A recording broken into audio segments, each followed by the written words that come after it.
So you're not done with your legal woes as a result of all this. We just started to tap into it, right? So you still have to show up for court and...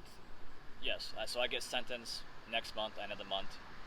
And then back in December... Wait, sentenced? So you've already had a trial and been convicted? I'm not doing a trial. There's no point of going to trial. I pled to one misdemeanor. Oh. There's no point of going to trial in D.C. It's the system's against you. It's completely correct. I mean, it's... Oh, right, unless you are... I'm a white male. I'm Christian. Imagine though you could shoot dope under a bridge in D.C. and you'd have no problem. Yep. Right. Okay. So what are you able to tell us what you pled guilty to then? Yeah, just one Class B misdemeanor, parading, picketing. It all goes back to Woodrow Wilson and FDR.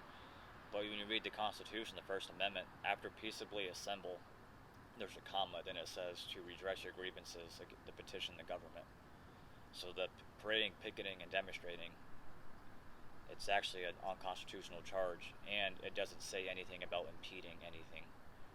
So they're playing political games. They're twisting terminology.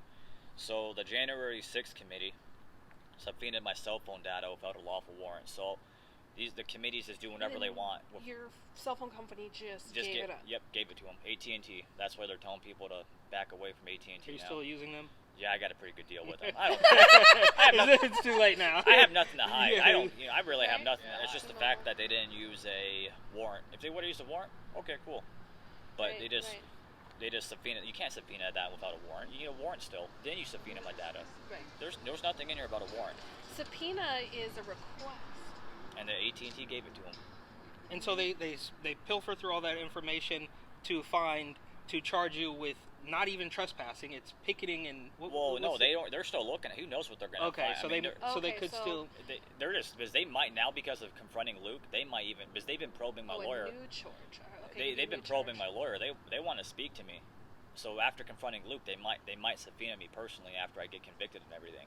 And who knows? I could see more charges come once I get convicted. And they try to, even though, and we have our Constitution, you can't be charged for the same thing. So they're going to try to find other charges, even though they're going to be wrong, because you guys already charged me for January 6th. You can't do that. All they're doing is making the problem worse, and they're not going to like what's going to come to them in a few years when all these lawsuits happen and they get voted out of office and they get held accountable.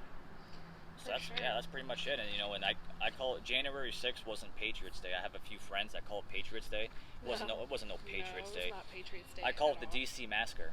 They murdered 4 people that day, and they had their own officer killed, Officer Sicknick.